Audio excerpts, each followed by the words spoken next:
Today, we're going to talk about The Acolyte, Episode 7. Welcome to Missing the Mark, where we look for meaning in strange places. I'm Christopher.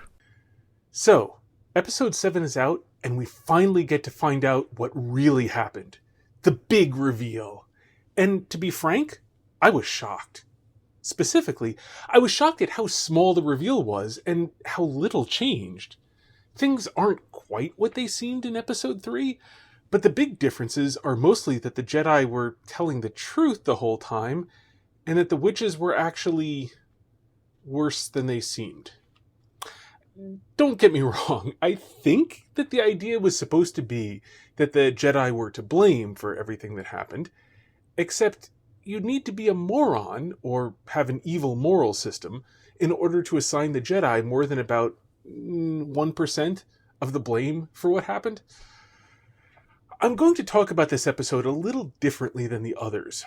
Specifically, I'm not going to go through the events of the episode in order because, frankly, it was mostly just Episode 3 over again. So much so that it was a slog to get through. Instead, I'm only going to talk about the new stuff.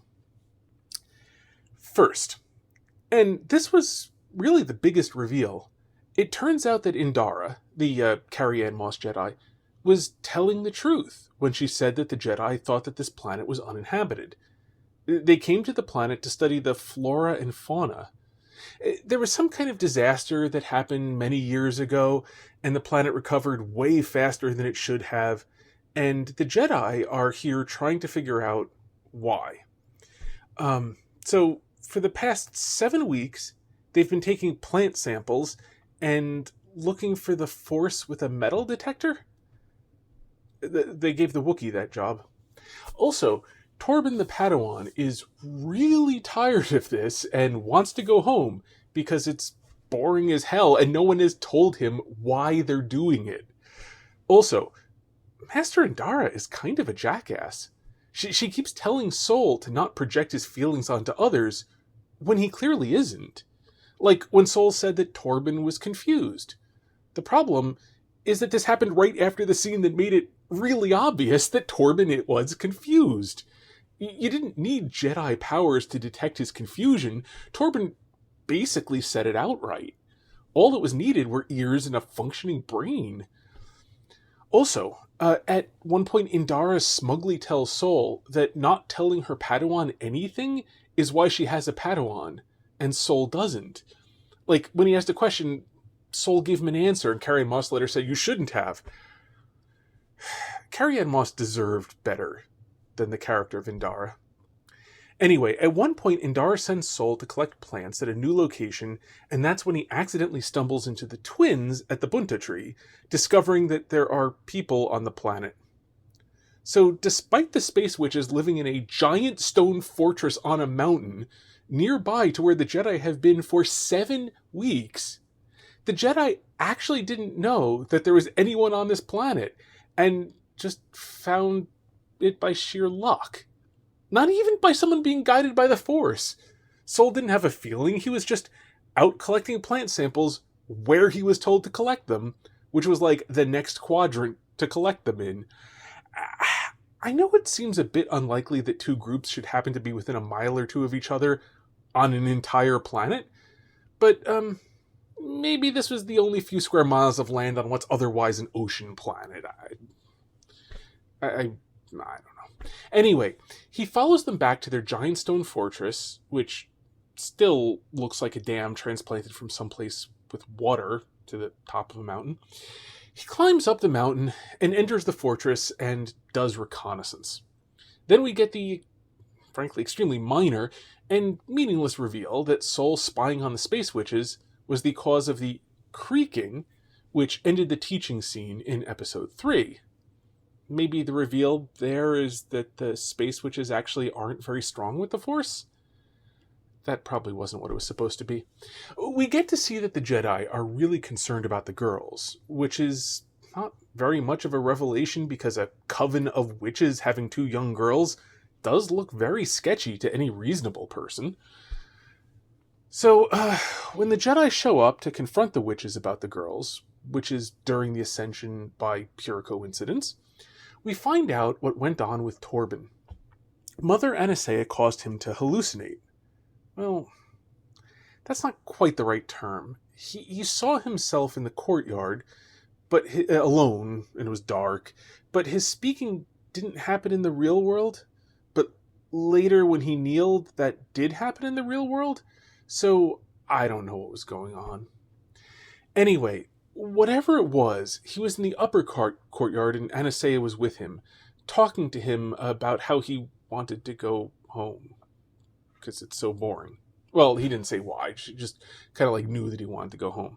She pawed him a bit, and it looked vaguely like she was trying to seduce him. Then she told him to kneel, and he did, which is why he dropped to his knees in the real world. And then she promised to help him get home, but then this just stopped because she released him, because this is when Osha asked to take the test. The reveal here is that Anastasia is a little worse than we thought. I'm not sure that's what we're meant to take away from this scene, but if it was something else, the writers forgot to put that into the scene. I don't know if it really matters, but we also learn that this is an abandoned mining site. I think there was actually a little bit before, but whatever. So the Space Witches didn't build the giant dam fortress, they just moved in. And this establishes them as parasites who can't build anything for themselves, but I don't think that it's meant to establish that. I'm not sure what it could be meant to establish, though. Maybe just trying to shift the blame for a building made out of flammable stone. That sounds especially likely for a mining site. They would never have any fire around. We saw a little bit of the discussion of Anastasia and her advisors after Osha told her that she wanted to be a Jedi. The Space Witches were all against this because the girls are their future, in some completely unspecified way, and they don't want to give her up to the Jedi because of her value to them. They remind Anastasia that she's not just the twins' mother, she's also the Space Witches' leader. Anastasia replies to this, "Right now, I choose mother," which doesn't go over well, but they cut away quickly so we don't get too much of that. Technically, Anastasia is really more of the twins' father than their mother, but never mind. I went into that before, but whatever. The important part is that it's clearly established that the Space Witches are selfish and only care about themselves, not about the girls. I suppose they could also just be against the Jedi, sheer prejudice too, but that's less established. We also find out that around this time, when Coral took May away because May was screaming and wouldn't stop, Coral got May extremely angry and then told her to use this anger to keep her sister from leaving. So May destroyed the elevator and then went and set the fire that we saw in episode 3. Well, except she did look mildly surprised as the journal blazed away and then dropped the lamp, got scared by how quickly the fire was spreading, and ran to get help. It's possible that setting the stone fortress on fire was supposed to be an accident, though I don't see how you can actually make this work. May is only 8 at this point, so her culpability isn't huge, but she had just said that she was going to kill Osha, and this was close enough in time that it makes more sense that an 8-year-old would attempt to follow through on an idea she didn't think through. Then it makes sense for her to change her mind, then accidentally do what she had intended to do only a moment before. It's just not plausible that one moment she intended to kill her sister to keep her there, then the next, she didn't want to do that, but she was so startled that the diary she set on fire caught fire that she dropped the lamp in surprise. 8-year-olds aren't always rational, but they rarely change their mind that quickly, and they're even more rarely shocked that the thing that they were trying to do happens. Anyway, a little while before this, Torben had analyzed the blood samples taken from the twins and found out that their technobabble was identical. They called them symbionts or something, whatever the heck that's supposed to be. It's up there with midichlorians. Anyway, So the technobabble wouldn't be identical, even for identical twins. And so this only makes sense if they were created by a vergence in the Force, which is the thing that the Jedi were actually at the planet looking for as the cause of the plant and animal life when it should be barren. So, presumably, still under Anasea's influence, although they're not clear on this, Torben jumps on the nearest speeder bike and flies off to get the twins, because they will prove the suspected vergence in the Force, and then the Jedi can get off of this terrible, horrible, very bad, no good planet. Sol then goes after him on the other speeder bike that they have, and they only have two, even though they have 4 Jedi. Anyway, and Indara and the Wookiee Jedi go after them in their spaceship, which is, of course, the slowest means of getting there because the plot needs it to be. When Torben and Sol get to the Witch's Stone Fortress, they find that the elevator is broken and Sol senses trouble. So they climb up the mountain. It's thousands of feet tall and a sheer cliff. I mean, maybe an 85-degree angle instead of 90, but it's basically a sheer cliff. And the thing is, given the timing of this episode, they would have to scale it in like a minute, maybe 2. And, back of the envelope calculation, that translates to roughly going at about 11 miles per hour, which is just a little bit slower than a world record marathon pace on flat ground. And I mean, yes, the Jedi can force jump and, etc. But this basically is just continuously running up a vertical wall, which we've certainly never seen them do and would look ridiculous. Anyway, somewhere around here, Indara tells the Wookiee that she can't find a place to land, so she'll get low so he can jump. We then see Torben and Sol get up to the courtyard where they're confronted by Anasea and Coral, plus a bunch of witches with their bows held at the ready. Like drawn and then just holding there. Anyway, they're saying inconsequential things related to why on earth the Jedi are there, and then May runs in, interrupts, and says that there's a fire. Torben and Coral ready their weapons to fight each other, which doesn't make sense, but Coral's desperate to fight the Jedi, so I guess this excuse is as good as any. What's really weird is that Anasea doesn't say anything, but disintegrates into a smoke demon. And then May, who looks very concerned at this, starts disintegrating into smoke too. Sol then ignites his lightsaber and stabs the rapidly dissipating smoke that had been Anasea, which then coalesces back into her and she falls into his arms, her dying words being that she was going to let Osha go. She offers no explanation as to why May was disintegrating, and then the archers start shooting and Torben starts blocking with his lightsaber, and Coral fights Sol, who's so distraught for some reason that he barely defends himself and doesn't fight back, and she even screams at him, fight back! This goes on for a while until Sol finally actually does fight back a little bit and uses his lightsaber to cut off the head of Coral's metal staff. And then she turns into a smoke demon and disappears. And we hear the words, "You should not have brought him here." Torben protests that his mind is now fortified. I guess he took his vitamins. And Coral answers, "Not you." Then we see the Wookiee Jedi, who is now possessed by Coral. And then we see down in the witches' conference room, the witches are all wearing blankets over their heads, singing and swaying. And we later find out that Coral's possession of the Wookiee is being powered by this, which is an example of the power of many. Presuming, of course, that the writers remember what they wrote in a previous episode. Your guess is as good as mine on that one. Also, how did the witches know to put on their robes and start swaying? I have no idea, but I don't think anyone cares at this point, so whatever. The writers very clearly believe that people just do things without having goals or motivations or the knowledge necessary to do them. Anyway, the Wookiee attacks Sol and Torben with his lightsaber because when a witch possesses someone, she gains all of his knowledge and skills, I guess.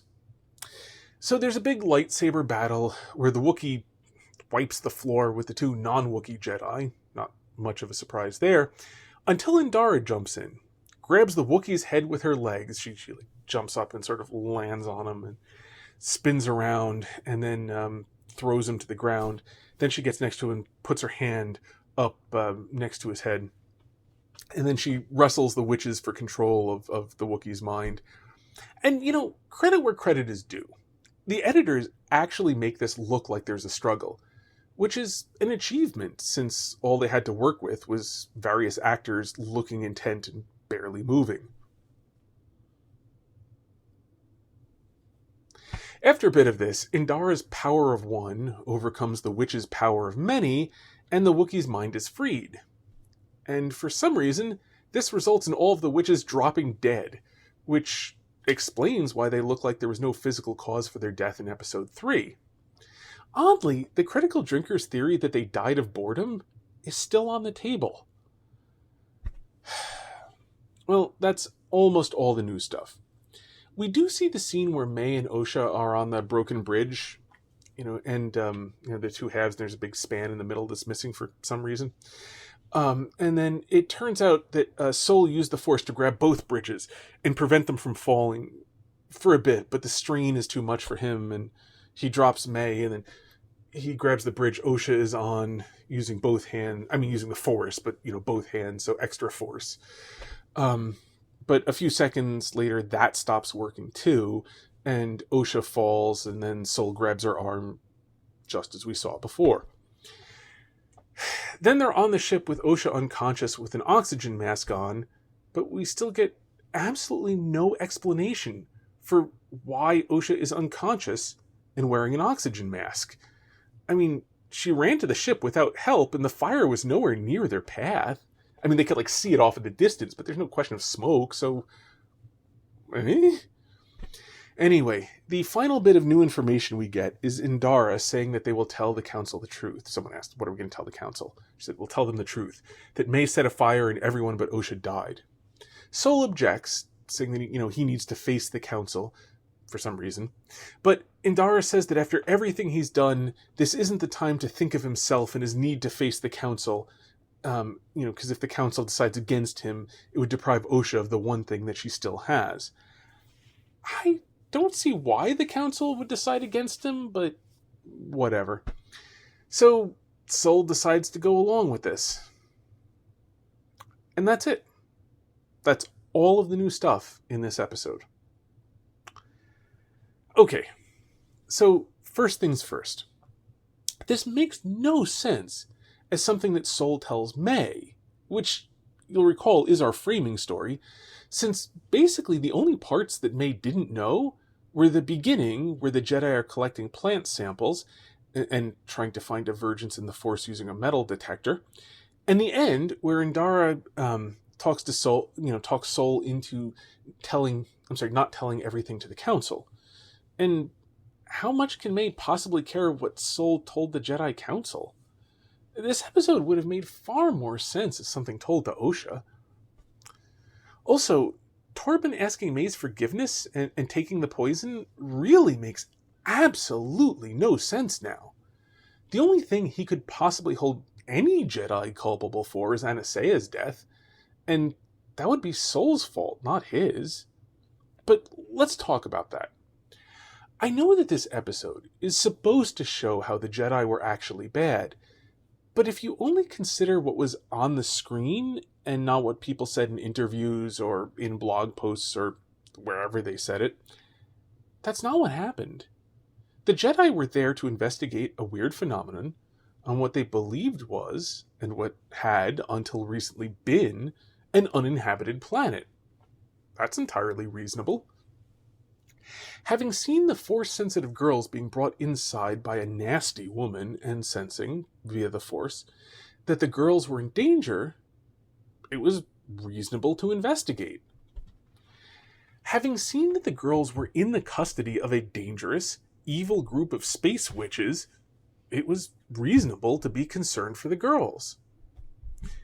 Given that Osha wanted to be tested, and wanted to become a Jedi, it was quite reasonable to test the girls, especially with the permission of the people who were presenting themselves as the girls' parents, or at least as their guardians. having sensed in the Force that the girls were in imminent danger, which they were from the fire that May set, it was reasonable to come investigate again. The only really questionable part was when Sol stabbed Anastasia, after she disintegrated into a smoke demon and seemed to be disintegrating what Sol believed to be Osha. I mean, not that he would have considered it fine had he known it was May who was being disintegrated.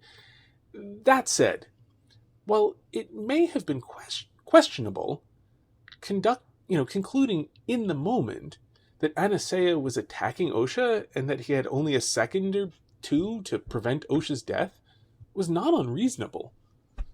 Moreover, the writers haven't even given us any kind of explanation as to why May was disintegrating.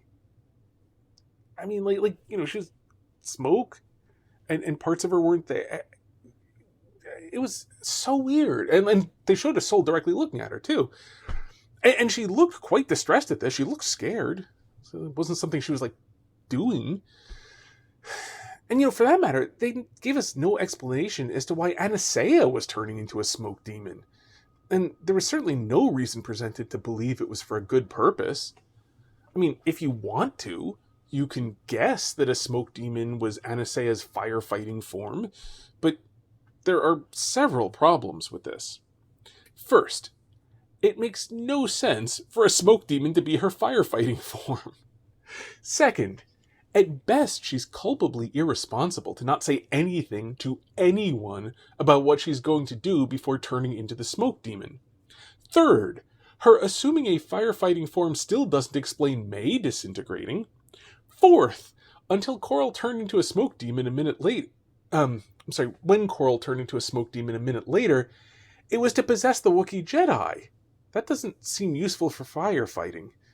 And finally, it was only the previous day that Anastasia threatened to kill, or at least mentally destroy, Torben before she'd even asked the Jedi to leave. You can, of course, assume anything you want, but what was actually shown on screen had Sol behaving reasonably. I suspect that what's going on is the insane moral philosophy of late-stage modern philosophy. Within this framework, morality is entirely team-based, with the teams often consisting of a single person. Moderns think of themselves as good people, and they define morality relative to this. If you do things that they like to them, those actions are good. If you do things that they dislike, those actions are evil. I mean, they will frame it in terms of if you do good to them or if you do bad to them, but it's essentially what they like and dislike. So within a work of fiction, to know who is good and who is evil, you have to know who the protagonist is. This is not necessarily consistent throughout the entire work of fiction either. It can shift from scene to scene. Indeed, this is largely where moderns get their shades of gray and moral complexity from.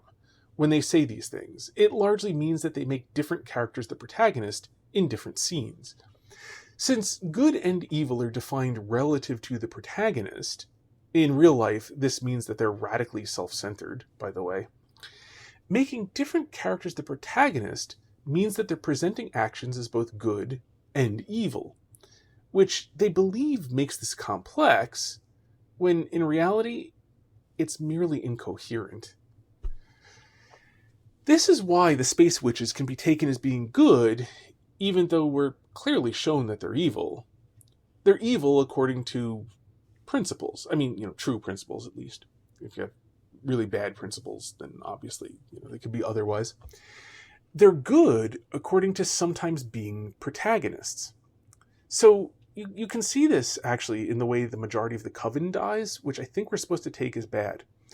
The writers are incompetent, so we have no clear explanation of what happened, but in some form the Space Witches dedicated their life force to maintaining Coral's possession of the Wookiee's mind, such that when Indara forced Coral out, the Space Witches all died. There's no even vaguely plausible moral system in which Indara is morally culpable for the deaths of the Space Witches. She was freeing a fellow Jedi's mind from possession by an enemy, It's not Indara's fault that the space witches put their lives on the line to maintain the possession of the Wookiee. Risking your life to do something that someone else is right to oppose, that's on you. But we're shown the space witches as main characters, so we're supposed to take their deaths as bad, and therefore whoever, other than themselves, I mean, of course, was causally responsible for their deaths is therefore evil, or at least did something evil in causing their deaths. This really reminds me of a book I reviewed a few years ago now. It was the autobiography of a guy who is very clearly the bad guy in the stories of nearly everyone he came into contact with. He's a punk rocker. It's a history of punk rock in Flint, Michigan.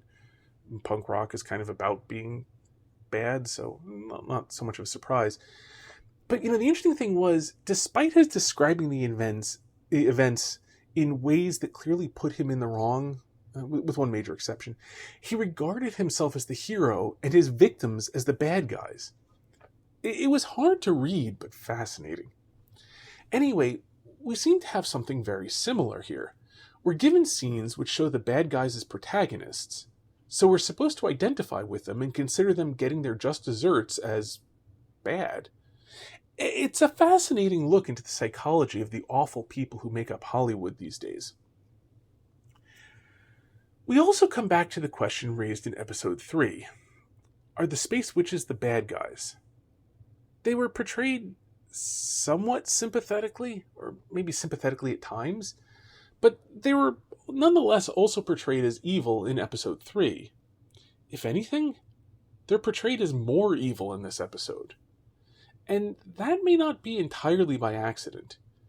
According to her Wikipedia page, Leslie Headland, the showrunner and former personal assistant to Harvey Weinstein, was raised in a strict religious household, only allowed to watch Marx Brothers movies and MGM musicals, which she clearly rebelled against as an adult.